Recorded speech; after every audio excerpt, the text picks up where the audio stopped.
would have dreamed that one man's vision could touch so many? Who would have dreamed of the spectacles year after year? And who would have dreamed of all the wonder and delight? Tommy Bartlett, that's who.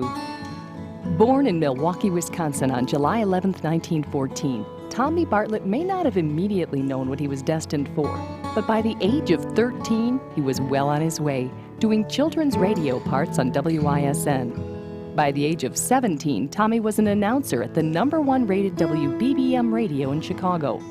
And by age 19, Tommy had created the famous radio program Meet the Misses, which was later to be syndicated nationally.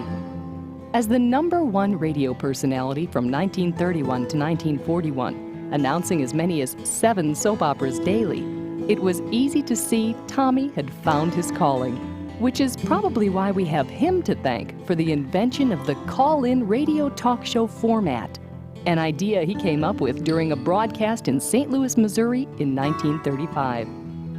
But life for Tommy was not without its ups and downs. By 1941, the 27-year-old was the toast of Chicago. Then, along came World War II. Feeling the need to do his part, Tommy volunteered as a civilian to help with recruitment publicity. Wanting to do more, Tommy set his sights on flying and not only became an accomplished pilot, but a military flight instructor for the war training service as well. All this from a man who never even finished high school. Tommy went on to serve as a Northwest Airlines pilot from 1943 to 1947. But being a showman first and foremost, Tommy returned to radio. He re-established himself on ABC with The Tommy Bartlett Show. Soon after, he created the famous radio program Welcome Travelers. For 9 years, on 400 NBC affiliate stations, Tommy hosted this #1 rated radio show. The show, and of course Tommy, were so successful that CBS Television placed it on their daytime TV lineup. Tommy hosted the television version for another 6 years. Airing on more than 300 CBS affiliates, Tommy was once again the host of a #1 rated show. During one of his programs, Tommy saw a water show in Chicago and recognized it as a novel enough idea to draw in the crowds. Chicago 1948 saw the start of the Tommy Bartlett Water Ski and Jumping Boat Thrill Show, an insurance policy against being unemployed in the fickle radio and television industry, is how Tommy put it. A touring show was started in 1952. The first stop on the tour was in Madison, Wisconsin at the Edgewater Hotel. But the second stop in Wisconsin Dells would prove to be a watershed moment. Sponsored by the Wisconsin Dells Chamber of Commerce, the show was free to the public. With only 2 towboats, 4 outboard jumping boats, and 12 men and women who doubled as skiers, boat drivers, and more, the show was received enthusiastically by a crowd of 1,500 tourists and locals. Soon afterward, Tommy Bartlett was asked to make Wisconsin Dells the permanent site for the show. Of course, he said yes. And since 1953, Wisconsin Dells has been the permanent site of the Tommy Bartlett Thrill Show. In its first year, 4 shows were given daily for an admission price of 75 cents for adults and 25 cents for children. 5 rows of planks and hillside grass seating made up the viewing area, and without any lights, shows were only performed during the day. In its second year, the show's business doubled. In 1955, instead of 4 daytime shows, 1 show was dropped.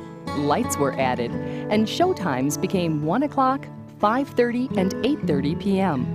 1956 saw the addition of the Dancing Waters. Tommy would continually add new talent to the show. In 1957, the stars of the Lawrence Welk Show performed on a rotating basis. Some of the biggest crowds ever were when the Lennon sisters performed. In 1966, the first covered grandstands were put into place. Since then, only a handful of shows has ever been canceled due to inclement weather. Not forgetting that all this began as a touring show, Tommy took a USO water ski troupe to Southeast Asia in 1959. They delighted audiences in Hawaii, Japan, South Korea, the Philippines, Guam, and Okinawa. Later, the show became part of President Eisenhower's People-to-People Exchange program. and exposed people in Bangkok, Thailand, and Rangoon, Burma, to water skiing for the first time ever. In 1960, the show performed at the Seattle World's Fair. It was here that a 1 million-gallon water stage was conceived and constructed in 13 days at a cost of $75,000. In 1964, standing room-only crowds at the New York World's Fair saw the show. More than 4.8 million people were exposed to water skiing and the Tommy Bartlett Thrill Show. In 1971, SeaWorld of Ohio asked Tommy to bring his thrill show to perform at the world's largest water ski stadium.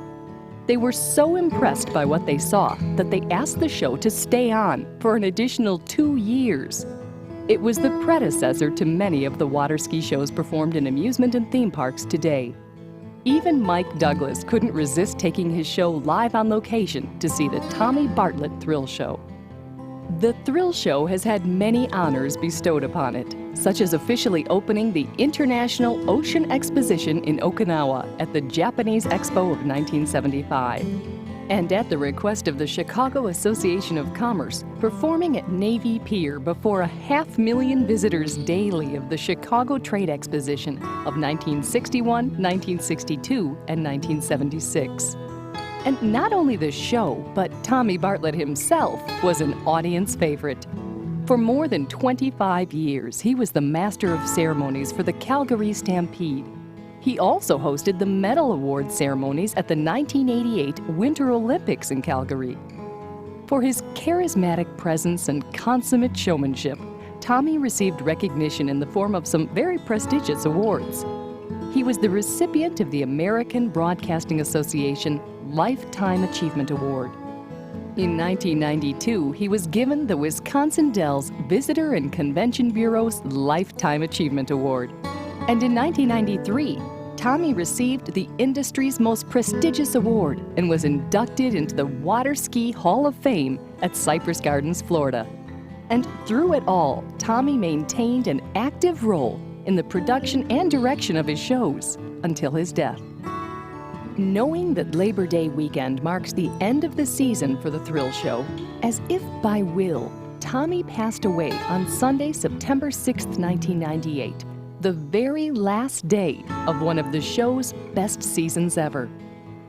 With his passing, we've not only lost a legend, but a friend who dedicated his life to providing the best kind of wholesome family entertainment he knew how.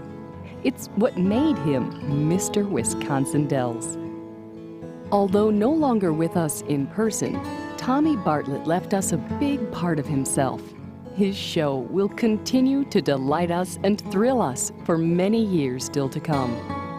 So we will continue the tradition and keep his dream alive.